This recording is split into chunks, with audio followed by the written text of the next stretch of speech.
आमचं ठीक आहे, आम्हाला निवडणुकीला बहिणीची गरज होती, पण मग पुरुषांनी काय करायचं, त्यांनी काम नाही करायचं का? सर, शेतकरी आपण एक नमो महान सन्मान योजना त्यात महिलांनाही पैसे देतो, शेतकरी महिलांना, आणि डीबीटी देतो.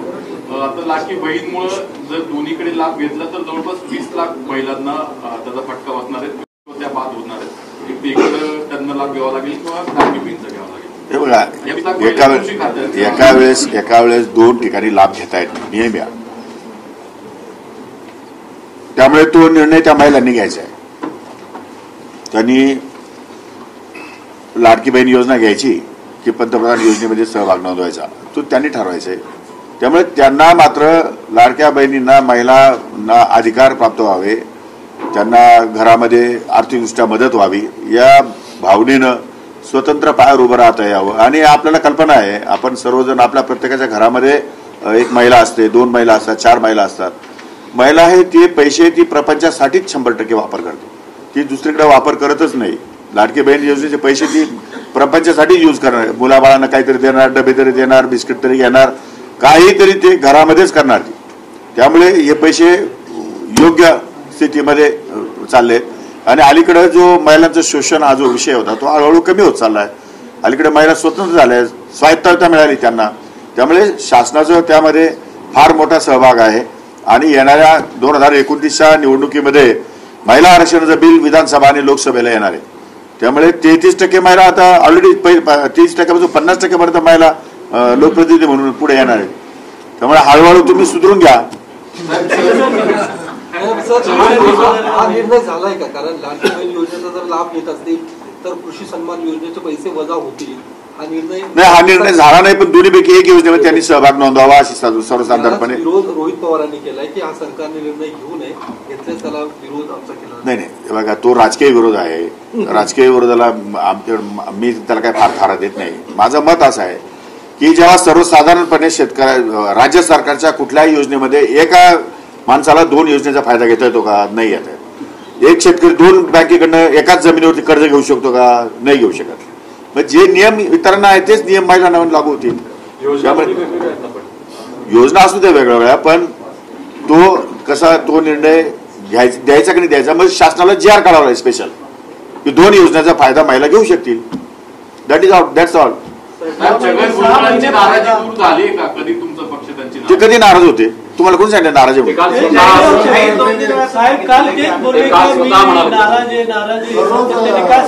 मला काय वाटत ते नाराज आहे म्हणून. तुम्हालाच वाटतं ते नाराज आहे? दिल्ली का परत त्यांना दिल्लीत पाठवायचं होतं, राज्यात ठेवायचं. जो जे वांछील तो ते लाभ. ज्यांना जिथं जायचंय तिथं जाऊ शकतील, ते काय अडचण नाही. त्यांना केंद्रात जायचं तर अरे मग त्यांना विचारून त्यांना काय आवडेल ते. मला मी कसं सांगू त्यांना काय आवडतं? हा प्रश्न त्यांना विचारलेला योग्य राहील. नाही, माझे नेते अजितदादा पवार आहेत. माझे नेते अजितदादा पवार आहे आणि माझे नेते आता राज्याचे मुख्यमंत्री देवेंद्रजी फडणवीस आहे. त्यामुळे माझे नेते दुसरं कोण नाही. पक्ष दुर्लक्ष करतोय त्यांच्या मागणीकडे? नाही, असं काही नाही. पक्षाने पुष्कळ लाड केले. आता काय करायचं राहील? लाड किती लाड करायचे मला सांगा तुम्ही. आज पुष्कळ लाड केले पक्षाने. भाजपमध्ये जायच्या तयारीत आहेत अशी चर्चा. तो त्यांचा निर्णय आहे. त्यांना योग्य वाटतं तो निर्णय ते घेऊ शकतात. तो मुख्यमंत्र्यांचा अधिकार आहे. पालकमंत्री पदावर मी भाष्य करणं योग्य होणार नाही. सन्माननीय मुख्यमंत्री महोदय तो लवकरात लवकर निर्णय घेतील. अजित पवारांनी बीडचं पालकमंत्री पद घ्यावं अशा पद्धतीची मागणी होते. बजरंग सोनवणे वगैरे या सगळ्या मंडळींनी केलं की बीडमध्ये ज्या पद्धतीने सध्या हे सगळ्या घडामोडी घडत आहेत त्या पार्श्वभूमीवर अजितदादांनी तिथलं पालकमंत्री पद स्वीकारावं. तुम्हाला काय वाटतं? नाही, मला माझ्या वाटण्याशी काही संबंधित नाही. मुख्यमंत्री महोदय जो निर्णय घेतील तो निर्णय दादाही मान्य करतील आणि आम्हालाही मान्य करावा लागेल. विषय सगळेच मान्य करतील. तर शेवटी कसं आहे, टीमवर्क आहे. टीमवर्कमध्ये जो निर्णय माननीय मुख्यमंत्र्यांनी घेतला तो सर्वांना मान्य करावा लागतो. बोलताना बोलला की राज्याची आर्थिक स्थिती चांगली झाल्यानंतर 4 सामान्य राज्याची स्थिती चांगली नाही का? चांगली नाही आणि वाईटही नाही. शेवटी कसं आहे की आर्थिकदृष्ट्या या आमच्या महिला भगिनीमुळे तिजोरीवर जो थोडासा बोजा पडलेला आहे तो शेतकऱ्यांसाठी आम्हाला सरप्लस करता येत नाही. म्हणून जरा आम्ही मागे पुढे करतो आहोत आणि मागे पुढे करून त्यातून जरा थोडीशी उत्पन्नात वाढ झाली की आम्ही शेतकऱ्यांच्या बाबतीमध्ये माननीय मुख्यमंत्र्यांनी जाहीर केलेलं आहे. त्यामुळे थोडं मागे पुढे होईल. पण ते कधी ना काहीतरी होणार 100%. शेतकऱ्यांच्या सगळ्या कर्जमाफीला लाडक्या बहिणी अडथळा नाही नाही, अजिबात नाही. आम्हाला हे बघा, जर शेतकऱ्यांच्या जर लाडक्या बहिणींना शेतकरी अडथळा ठरत होते तर मग शेतकऱ्यांना आम्ही 7 हॉर्सपावरपर्यंत वीज बिल का बरं माफ केलं? 15,000 कोटी आम्ही शेतकऱ्यांना दिलेच ना, दिले नाही का राज्याने? मग ठीक आहे, 40-42,000 कोटी रुपये आमच्या महिलांना गेले असतील, कमी जास्त प्रमाण झालं असेल, आणखी थोड्याफार प्रमाणात पैसे मिळाले की कर्जमाफीचा निर्णय होईल. त्यामुळे असं काही नाहीये. हिंगोलीमध्ये एक व्हिडिओ फिरतो शेतकऱ्याचा, बारदाना नाही म्हणून सोयाबीन विक्रीला नाफेडनं तिथे थांबवलेला आहे आणि रडतानाचा तो व्हिडिओ आहे. तर अशा पद्धतीने राज्यात वेगवेगळ्या ठिकाणी चित्र दिसते, तर काय त्यावर आपण करणार? आता हे व्हिडिओ कशाचे कसले फिरू शकतात? काय तो व्हिडिओचं काय त्याच्यावरती ऑथेंटिक काय समजायचं? जोपर्यंत माझ्यापर्यंत आलेलं नाही, मला माहिती नाही, तोपर्यंत त्याच्यावर मी भाष्य करणं योग्य होणार नाही. ऑथेंटायझेशन काय त्याचं? सर, मराठा संघटना असतील, सुरेश धस असतील, सगळ्यांकडनं मागणी होती की मुंडेंना, धनंजय मुंडेंना मंत्रिमंडळात वगळलं जावं जोपर्यंत बीडच्या घटनेचा न्यायालयाचा निकाल येत नाही. काय नाही, हे बघा, तो संपूर्ण अधिकार हा माननीय मुख्यमंत्री महोदयांचा आहे. त्यामध्ये मुख्यमंत्री महोदय अहवाल घेऊन तो निर्णय ते घेतील. तुमच्या पक्षातलेही आमदार तशी मागणी नाही, असं तर माझ्या कानावर काय आलं नाही. ते बीड जिल्ह्यातले आहेत, ते त्यांच्या जिल्ह्यातले त्यांचं मत असू शकेल, मी नाही म्हणत नाही, परंतु त्यांचा विचार आहे तो. परंतु हा अधिकार शेवटी माननीय मुख्यमंत्री महोदयांचाच आहे.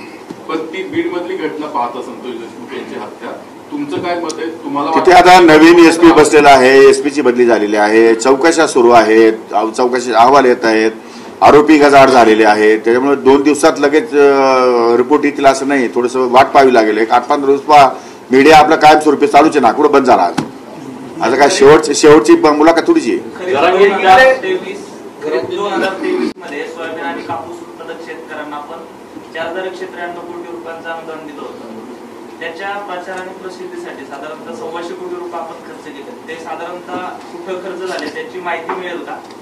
हा एक आहे. आणि आतापर्यंत साधारणतः 600 कोटी रुपये अनुदान वाटप शेतकऱ्यांना झालंय. काकीजांचे आधार संमतीपत्र आल्यामध्ये वाटप अजून झालेलं नाही. त्या उर्वरित निधीचं काय? असे 2 प्रश्न. बघा, ते ऑथेंटिक त्यांचं पेपर्स आल्याशिवाय त्यांना अनुदान मिळणार नाही. जोपर्यंत ते कशामुळे राहिले ते बघावं लागेल. त्यांचे पेपर्स अपूर्ण असतील तर मग त्यांना ते अनुदान मिळणार नाही. नंबर 1. आणि पहिला प्रश्न काय विचारला तुम्ही? प्रचार आणि प्रसिद्धीसाठी आपण एक वेगळा GR काढला होता आणि त्यात अनुदान ज्या वेळेला जाहीर झालं त्यामध्ये 2% काहीतरी निधी आपण प्रचार प्रसिद्धीसाठी. नाही, बघा, जाहिरात बाजी किंवा जाहिरात हा विषय वेगळा आहे. कुठल्याही सरकारमध्ये पब्लिसिटीसाठी नाही, परंतु लोकांच्या प्रबोधनासाठी काही गोष्टी कराव्या लागतात. काय करावं, काय करू नये, कोणाकडे जावं, कोणाकडे अर्ज करावा. एकीकडे सरकार पण घोषणा करणार आणि दुसऱ्या लोकांना काहीच करणार नाही कोणाला भेटायचं. मग त्यामुळे काही गोष्टी ह्या लोकांना स्पष्टता येण्यासाठी काही गोष्टी कराव्या लागतात. त्या गोष्टी झाल्या असतील तर ते काय फार गैर नाही आणि फार मोठा खर्च झालेला नाही. तो किरकोळ खर्च आहे, तेवढा खर्च तर करावाच लागतो शासनाला. सर, विधानसभा निवडणुकीनंतर जो शरद पवार गट आणि अजित पवार गट दोन्ही एकत्र यावेत अशा पद्धतीची चर्चा सुरू आहे. तसं थेट वक्तव्य सुद्धा केले जाते. जसं काही दिवसांपूर्वी रोहित पवारांच्या आईने सुद्धा तसं वक्तव्य केलं होतं. काल आशाताई पवार, अजित पवारांच्या त्यांनी सुद्धा अशा पद्धती एकत्र यावं. काय भविष्यात असं होऊ शकतं चित्र? माझ्या कानावर काही आलं नाही, पण झाले तरी आम्हाला काय, म्हणजे आम्हाला तर चांगलीच गोष्ट आहे. वाईट काय? तुम्ही होत असेल तर वेल अँड गुड. एकत्र यायला पाहिजे. आम्ही जातो ना, मोठ्या साहेबांना भेटतो, असं काही नाही. मोठे साहेब कुठे आम्हाला चिमटा घेतात? कोणालाच घेत नाही. राजकीय दृष्टीने एकत्र आलं पाहिजे का? एकत्र आलं पाहिजे. नाही, चांगलीच गोष्ट आहे ना. काय बिघडलं? जर कलेक्टिव्हली जर संख्या वाढत असेल, माणसं वाढत असतील, पक्ष वाढत असेल तर वाढवला पाहिजे. तुम्ही आवाहन करताय पवार साहेबांना की या तुम्ही आमच्यासोबत? मी आवाहन करण्या एवढा मोठा माणूस नाही. पवार साहेब फार मोठे आहेत आणि कर्मधर्म संयोगाने त्यांनी जे खातं केंद्रामध्ये सांभाळलं आहे त्याच खात्याचं मला मंत्रिपद मिळालं आहे. त्यामुळे मी नशिबान समजतो स्वतःला. मी सुरुवातीलाच सांगितलं. त्यामुळे ठीक आहे. हा, 100% घेऊ ना, कोणाचाही घेऊ. साहेबांचं तर घ्यावंच लागेल. पण इतर कुठलाही गल्ली बोळाचा शेतकरी जरी आला आणि तो सांगितलं मला तुम्हाला सांगायचं काही गोष्टी, I am not a perfect man.